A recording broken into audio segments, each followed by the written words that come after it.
Hello everyone, my name is Kevin Lyford and I've prepared this presentation on computer adaptive testing to help you pass a computer adaptive test without cheating. Now, computer adaptive testing is the way tests are being done now. It's the way your National Registry test will be done, and there are some things that you should know before walking into that test that are going to make you more successful. So here we go.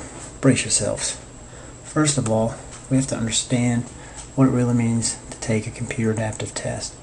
Computer adaptive testing doesn't mean you sit down in a very quiet room and take a test. A computer adaptive test is one that adapts to you, hence the name. Now, a computer is going to choose questions based off how well you're doing. This is the first thing that you have to know before walking in there. The better you are, the harder the questions get. This is the way it's designed to be, and this is what you need to know before walking in that test. Why should you care, though, that this gets harder as it gets better? Because by knowing this, you can mentally prep yourself for the test. Knowledge is really power here, because by knowing that the test is going to get harder, and it's supposed to get harder, instead of getting anxious and worried, then you know that you're going to be doing well, and you can focus more on the questions, not so much on the ones that you might have missed. Okay? So the point of this test, to really understand it, is to know that you will eventually miss questions. You are supposed to miss questions, and that's something you got to understand from the get-go. If you're missing some questions, you're probably doing all right. So the first thing you need to do when you want to prepare for this test is to prepare for the test before you take the test. If you want to increase your chances of success, then here are some things that you can do. It's all in the prep work, really. Okay? First of all, your memory. You will be using your memory on your test. That's what you need to do. So, how does it work? If I get how it works, then I can prepare it better. Okay? So in a very abbreviated nutshell, your memory works like this. You input information, memory network kicks into gear, your memory or the image or whatever that you saw becomes encoded, it consolidates it, and then you're ready for retrieval. Now, I'm going to ask you, do you remember every single tree that you saw driving to this location on the way there? The answer to that is no, you don't. And there's a reason why. Because you didn't encode it. If you are not paying attention to something, then you are not encoding it. And if you don't encode it, you're not going to remember it because it doesn't consolidate. So this applies for when you're studying. If you're studying a subject and your mind is elsewhere, you're distracted, music, thoughts of the day, whatever, yada yada yada. If you are distracted, things are not getting encoded. And really, you're just wasting your time. Because if you're not there, then you're not studying. If you're not studying, you're not remembering, and you're not preparing for the test that you're about to take. So, focus in on where you are at the moment and study. Pay attention to what you're studying. Read what you're studying. And that's going to help make memory stick. It's going to help consolidate, so you'll be able to retrieve it later. So, when you encode data, there's three basic ways to do this. You can see information, you can hear information, you can touch or do things to help increase to help remember things. Now, of course, you have five senses. Smell, not so much akin to studying, but sight, sound, and touch are really what we're going to hit on. Okay? So, how do you use these when you study? Well, here's how.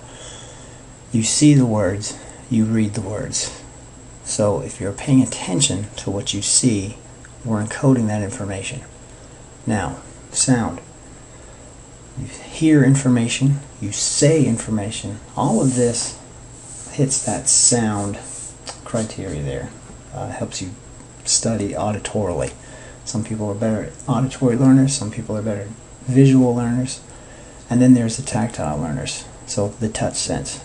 So this means I'm writing it, I'm doing it, anything with your hands, motion, some kind of physical movement.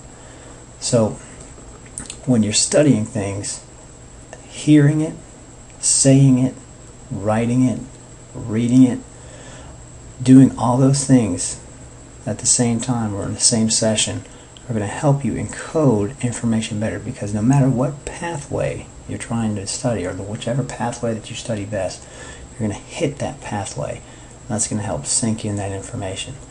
But again, as a reminder, it doesn't help if you're not paying attention. It's not going to get encoded. Okay?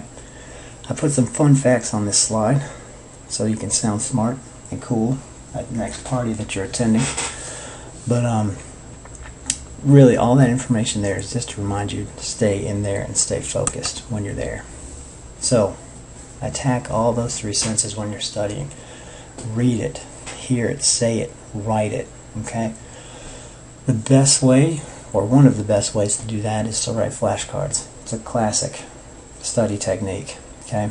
Because by writing flashcards, writing your own flashcards, you have to write it first of all, and there's your tactile reinforcement. You can read it, so there's your visual reinforcement. Say it out loud when you do study it, because now we're saying it, now we're hearing it. Okay, it's auditory. It's one of the best ways to really remember something. Another good way is to write sticky notes. Again, reinforces that writing.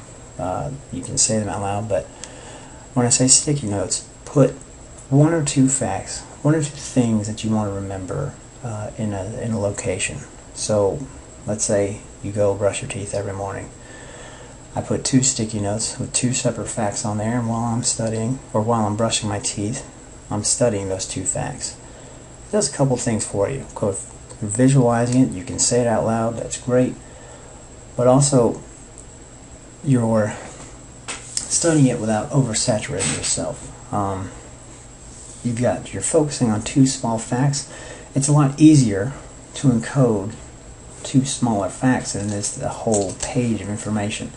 I can tell you to remember 2 numbers, 3 and 5, for example, and there will be a test on that later, so you may want to remember those.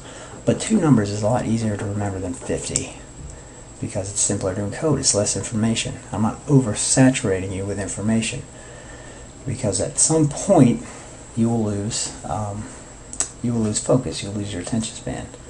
Fun fact, by the way, the average human attention span lasts about 15 seconds. That's not much if you think about it. So it doesn't take 15 seconds to read 2 facts on a sticky note. So put them up on the mirror, put them up over the hood of the stove, put them up on the door on the way out, put them somewhere that you're going to see them, walk by them every day. Doesn't mean you have to stay there and commit half an hour to trying to memorize it. It's there, it's on your way, it's constant. You're constantly reinforcing this information by encoding it. Now, these aren't the only ways to memorize information in those 3 ways. If you're more of an auditory learner, you can record yourself speak, listen to it while you exercise or go wherever. Lots of different ways. Do whatever works for you. If it takes writing it 50 times, then write it 50 times if you're more of that tactile kind of person. But the key is to do it. Do it frequently, but not for long periods of time. Like I said, attention span is not much, so just do it as best you can, as frequently as you can, and not for such long durations. Now, some more kind of fun information about your memory. You basically have 2 processes when you remember things, okay? Synaptic consolidation occurs, that's in the first few hours after you learn or encode something. And then system consolidation, that's where the brain gets a little more fancier and memories become independent of the hippocampus over weeks to years, so it's more of your long term, okay?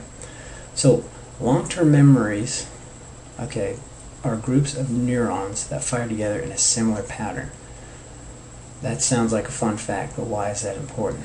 Because if you understand that your memory is not like books on the shelf, so I don't retrieve a single fact from my memory. That's not the way it works. My neurons fire in a particular pattern, so that particular pattern represents a specific memory. Now, things that are very similar in shape to those neurons, the way they're firing, helps us associate different facts together. So I'm not trying to memorize a bunch of individual facts, but I'm really memorizing almost a group of facts, if you will. But all this consolidation, all these synapses firing together in these certain shapes will do you no good unless you repeat this information. Repeating the information helps build stronger synapses. Fancy word for that's potentiation. But repetition builds stronger synapses. Midnight cram sessions do not build strong strong neurons. Repetition over time, which is why we say this early, so you can start practicing and studying ahead of time. Now, here's some things about the test questions in and of themselves in your memory. You basically have two ways of remembering. You can recognize something or you can recall something. Now, recognition is the superior forms of memory. And if you remember from the previous slide how I said it's kind of a certain shape that memories take, well, recognition builds an association with those shapes. So shapes that are similar, it recognizes those shapes and it helps you kind of memorize things easier. So recognition means you associate an event or physical object you previously encountered. As far as test questions go, those mean true-false questions. Those mean multiple choice questions. Okay. Recognition is usually an unconscious process, which is why people tell you never to change an answer on a test, because the first guess that you had is probably 90-something% accurate, because you recognized that fact. You don't know you recognized it, but you recognized it. So don't ever erase things once you decide. Click it and be done. Now, recollection is remembering a particular fact. This is a book off the shelf kind of thing. Event or object. So, like a name, fill in the blank questions, these kinds of things. As I said, recall is weaker than recognition, because recall, if you can think of it like this, remembers it in a very particular pattern. So if I remember this sequence of words, like song lyrics, right? Everybody knows the way song lyrics go. They go in a very particular pattern. So if I keep the same music, but I change the words, then I don't recall.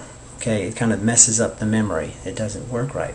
But if I recognize things in these particular shapes, then I can apply this information, and it doesn't have to be constricted to this particular order as far as how I remember it. Okay.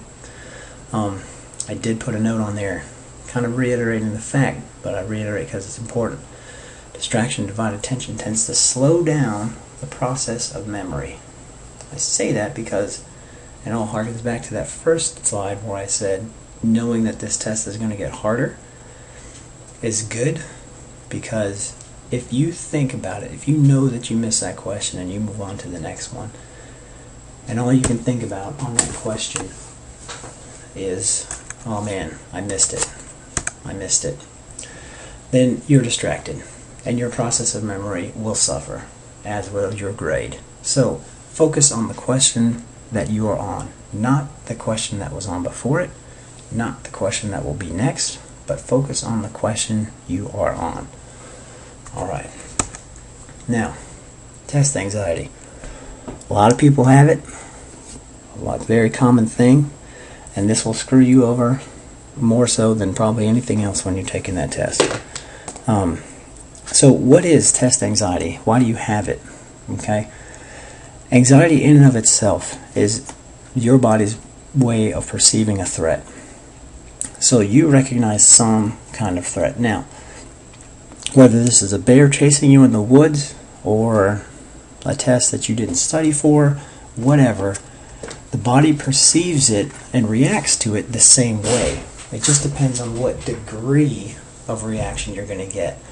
Obviously, a bear chasing you in the woods will elicit a little bit stronger of a reaction than, let's say, that you're late for work or something like that. So, the adrenal glands kick in, you become unfocused, your attention becomes divided, and now your memory is not working as well. So how do you fix that? What's the magic secret? How do you beat test anxiety? The best way, according to some research, is mental imagery. Now, mental imagery is a thing. It is used by athletes. It's used by many successful people. But you imagine yourself focused, you imagine yourself tough, and you have a positive attitude. So you turn your frown upside down, basically. And by thinking positively, you will perform positively. You will perform better by thinking that. Self-doubt causes a lot of negative reactions. Like I said, self-doubt is stress. Stress, again, is a threat perceived by your body, and it will react the same way. You will become divided. Memory won't work. Questions will be missed. Tears will fall. All of that bad stuff. So, mental imagery. Again, take one question at a time. Not the whole test. Not the questions you had before you. Not the questions that you're going to have. But take that question that you're on right now. Forget the rest and just answer that question. And you will increase your chances of successfully answering that question correctly. Now, here's a question. What is the circumference of a pumpkin? I'm going to let you settle in on that one. It's a tough question. I'll give you a minute.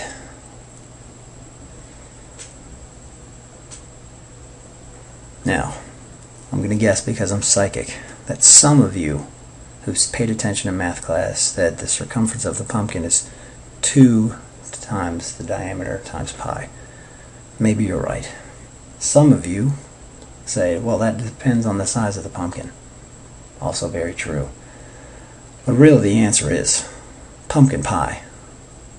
And this is the time I wait for the laughs to subside.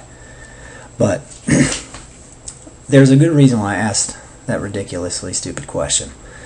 Because it brings a point. If you want to answer a question correctly, and this applies to this stupid joke question and applies to the National Registry test questions that you'll encounter on the computer test, you have to understand what the question wants.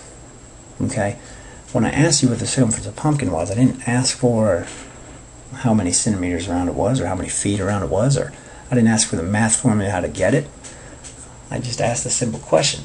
So, a very vague question. And we got vague answers. So the more that we understand the questions, the more we can kind of narrow down the answers. Now, if you do these 3 steps, these 3 magic steps, then you will arrive at an answer, and the majority of the time it's going to be correct.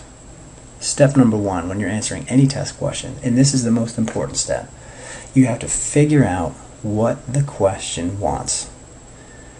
Once you do that, then I can begin to analyze the answers, and I can begin to analyze the information in the question, and I narrow down, because now I know what the question wants. Now I know what it's trying to find.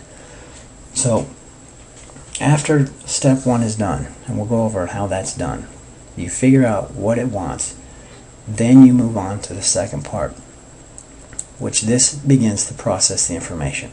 So what does the question tell you? What information is provided in it? What do the answers tell you? Okay. Why is it telling you these things? Is this information here to inform you, to guide you to the right answer, or is it here to distract you? All of which can be answered if you know what the question wants. And then once you've done that, you come to the third, final, and most satisfying step of all. You get to answer it. And you answer that question, and you move on. So, there's a magic process to this. When you want to find out what the question wants, normally what the question wants is going to be the last line of the question. So that's where you're going to start. You're going to read the last line of the question first. Okay? Once you've done that, then we can start to analyze the information that's there. So we move to step 2. So we read the answers. So that way I know what I'm looking for. I'm looking for the justification to answer A, or the justification to answer B, or the information that says it's not D or it's not C. Okay? When you're taking the National Registry test, you've got to remember to think simple. The most invasive answer is not always the right answer. Remember, question 1, what does it want? It's going to try and ask it in a very vague and ambiguous way. but don't overcomplicate it. Think simple. And remember your algorithms when you answer these questions. BLS or ACLS, what comes first? If you answered BLS, you should pat yourself on the back, because that is what always comes first. Now, I want you to read this question the way that we talked about. So last line first, then the answers, and then I want you to go for an answer. Give you a minute.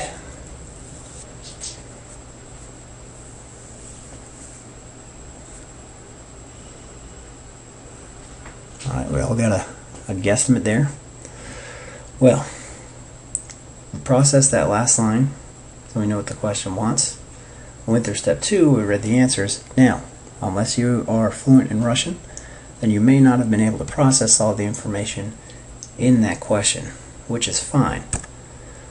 There it is in English for you. I want you to remember what answer you picked first, though, when you could not read the details. Alright? Read through that. See if anything changes.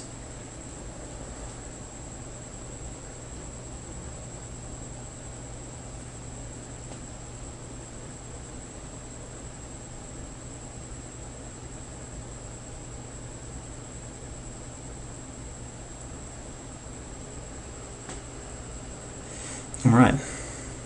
Still the same answer? I wonder. Let's hope. If you answered B, you answered that correctly.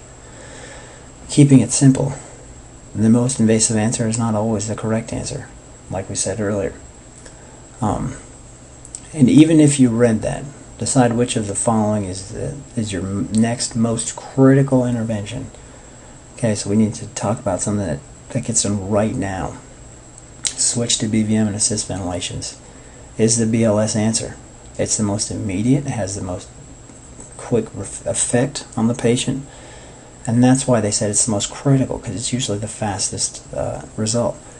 If you did B, then that's great, because we didn't even have to read the question, we didn't even have to look at the question, because we already knew, just by reading the first line and looking through those answers. I didn't even care what the rest of it said. Okay? Now, there's your justifications for those various answers. Okay? There wasn't enough information to support number A. She's having problems breathing. Fluid will not fix that for C. And, of course, the number one cause of PVCs is hypoxia. So you fix that and you fix the problem. By doing step number 2, I processed those a little bit more once I had the information on the question. But it's all in the details. Here's another question.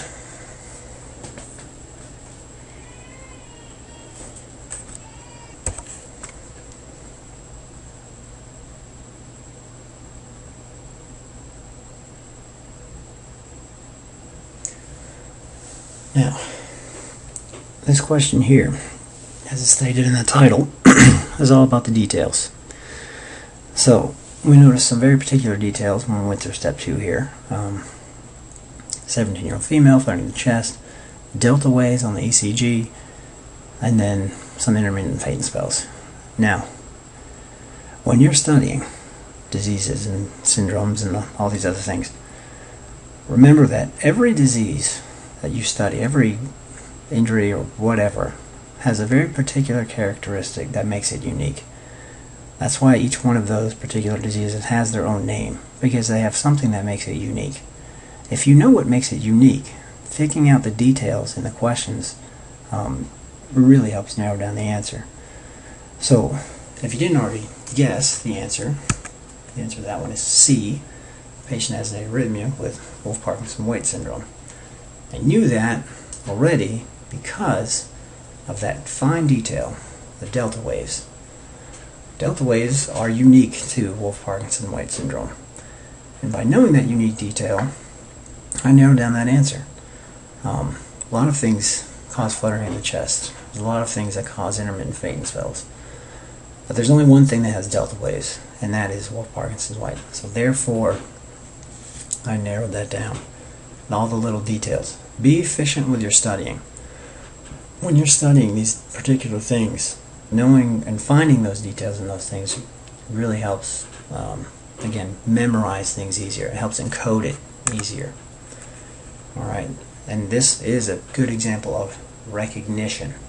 Alright, if you had memorized Wolff Parkinson's White in a list, like you wrote down every little item in a bullet point and then you memorized that bullet point list verbatim, then you might have had some trouble with this question because you didn't recognize delta waves. You had to recall the list of things for you to remember delta waves. But if you study Wolff Parkinson's White and you rearrange the information, you study it in different ways, you say it, you speak it, you write it, then it begins to form a memory that you can easily recognize. So when I see delta waves, I recognize Wolff Parkinson's White. So study efficiently. Now here's another question.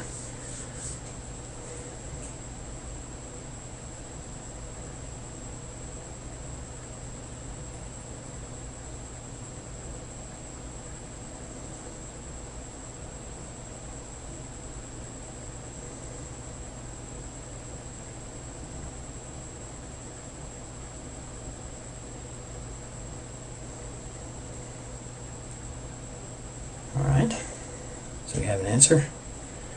Now, if you guessed C, you are correct. Begin assisting ventilations with the BVM. Now, as you guessed by the title, distractors, there's some information here that doesn't matter. It's put in there to mess with you. They give you patient's weight. They have a bunch of weight calculated doses. They gave you a bunch of of numbers in there, but really when we looked at the first, or that question, the last line of that question, asking what it wants, which of the following should you perform, and I know some intervention needs to be done here, so I need to find justification for each one of those answers before I move on.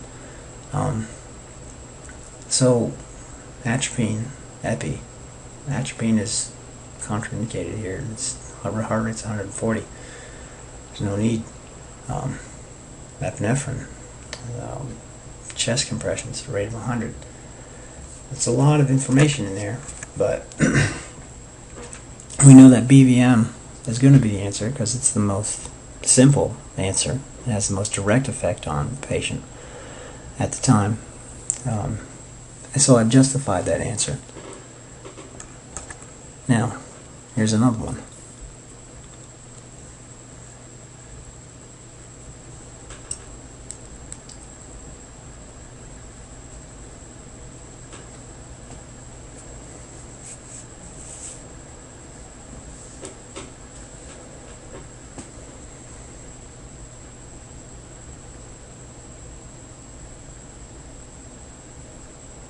Alright, that is a very beautiful picture. Okay, but does it serve any purpose here in this question? Okay, the question wants to know what you should do next. So it describes a patient in VFib with epi, amiodarone, and defibrillation, and still unresponsive. Pulse is regained, respirations are 6, and then boom, there's this rhythm. Now, of course, looking through those answers again, we should be getting proficient at which one is the most basic and which one is the right way to go. Now, assisting ventilations again, BLS first, and then the rest comes later. Even if there's a picture, that is a distractor. Okay, you have to be very careful when you answer these questions to read the question. Most people see a pretty picture, they get distracted, they go through, okay, I see this rhythm here, let me fix it. But remember, focus on where you're at, the here, the now, read the question, figure out what it wants, and then go through the rest of the information, which includes the pictures. Go through the pictures later. So, there's your justification. Even though some of those other answers are what you would do later, the ventilations are going to be the right one. Alright, here's another one with a fancy picture.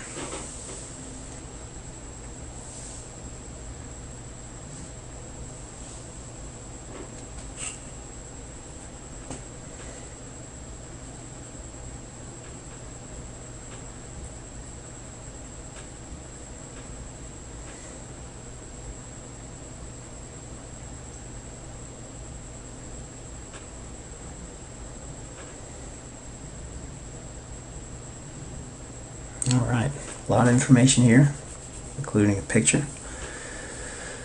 But does the picture serve us any purpose? Does it help us in any way? Is really the question as we process this information. Now, if you guessed D, you would be right. Okay? Because this rhythm is, wait for the answer. Okay? You got a third degree harp block here. Now, that's not a good rhythm, as you probably know, but the rest of the answers just aren't, there's not enough information there. Just because she takes Lasix does not mean she's hypovolemic. I don't know if she has weakened heart muscles. If they don't tell you the details, then don't invent them in there. Maybe she has a weakened heart muscle, maybe, but they don't give me enough information to verify that. So I know that's not the right answer, because they're not asking you to use your imagination. They're asking you to answer the question as you see it with the information provided. Okay?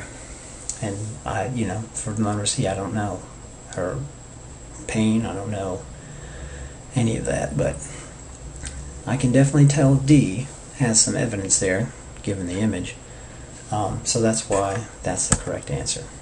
Alright?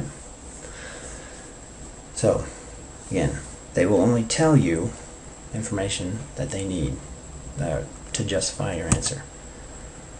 So,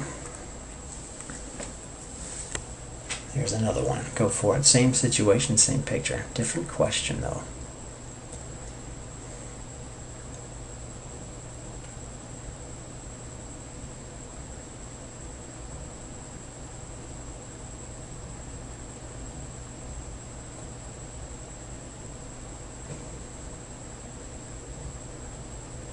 Alright, so I hope you have your answer by now, because it's A, if you didn't have it, transcutaneous pacing, V fix for third degree heart block, which we recognize. So when you analyze this question, of course, reading the last line, most appropriate action.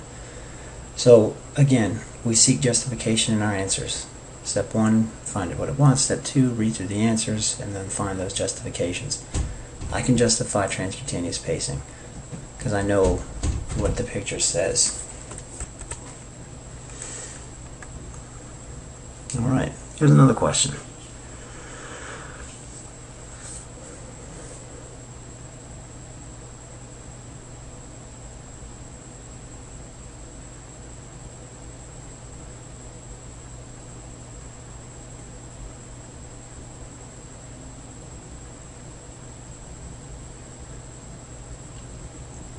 Alright, so judging by the title, we're going to study some words, the vocabulary. Now, the correct answer to this is crackles in the lungs. But usually on these tests, they're going to try and put a lot of words that really don't have any bearing on the question, but they are obscure. So you may run across words you don't know. If you study, when you study the roots of the words, then you don't have to memorize a list of vocabulary. If you know that the suffix pnea means something to do with breathing, then I don't have to memorize orthopnea and eupnea as individual words. I just memorize the suffix and I memorize the prefix. So the prefix u in eupnea means normal. So any time now that I see the prefix u, I know that means normal. So whatever the suffix may be at the end of that, in this case pnea, which means breathing, that means normal breathing. Again, when you study words, so if you study the definition of orthopnea individually, and then you study the definition of the word eupnea individually, then you're recalling that information. If you study the roots, then we're building that network of recognition in the neurons, and it's going to be much, much easier to recognize and much more easier to memorize when you're taking tests. So study the roots, not the words. Here's another question with an example of that.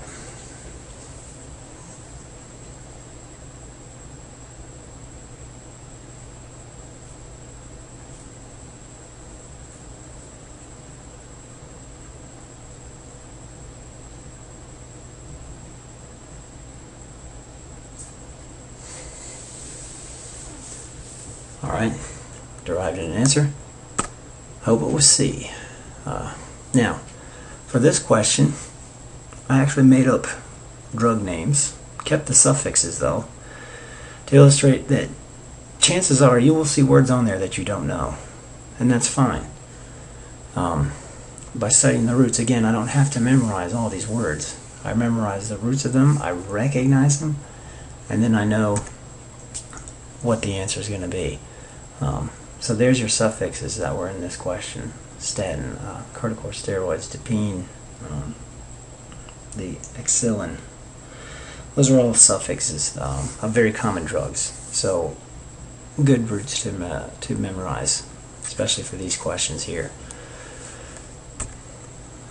So in summary, there will be two phases basically to your test, the pre-test and the test in and of itself.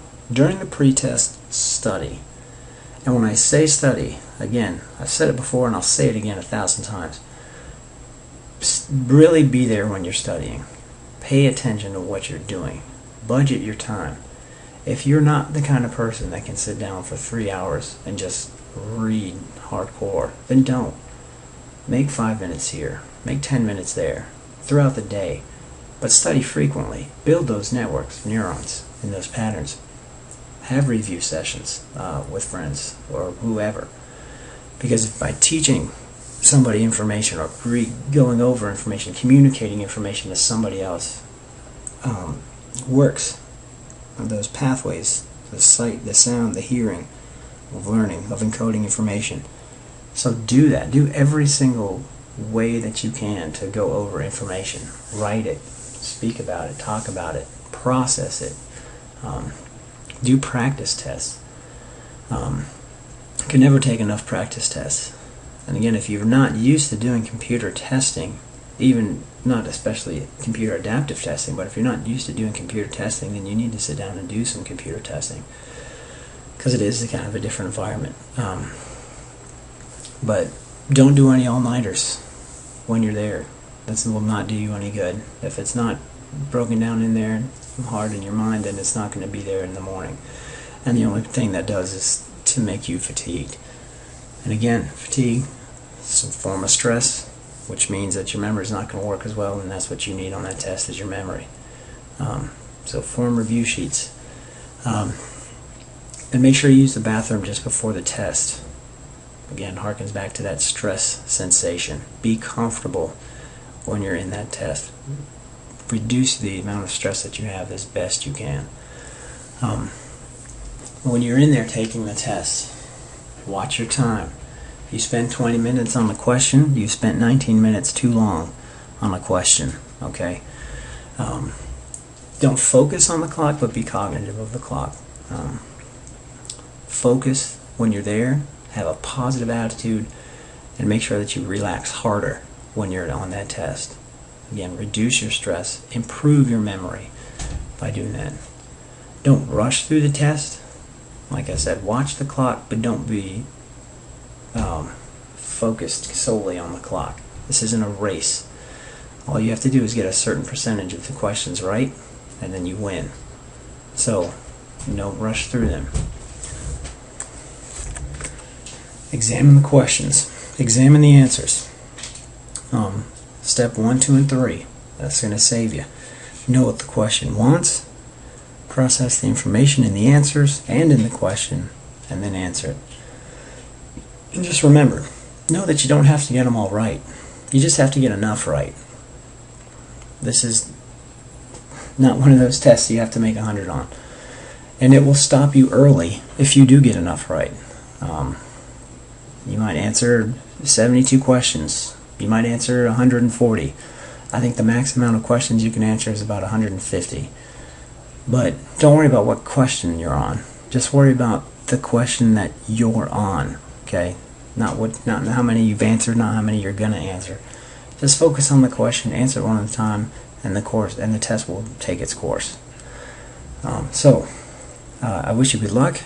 Study hard, relax harder, and we'll see you later. Thank you.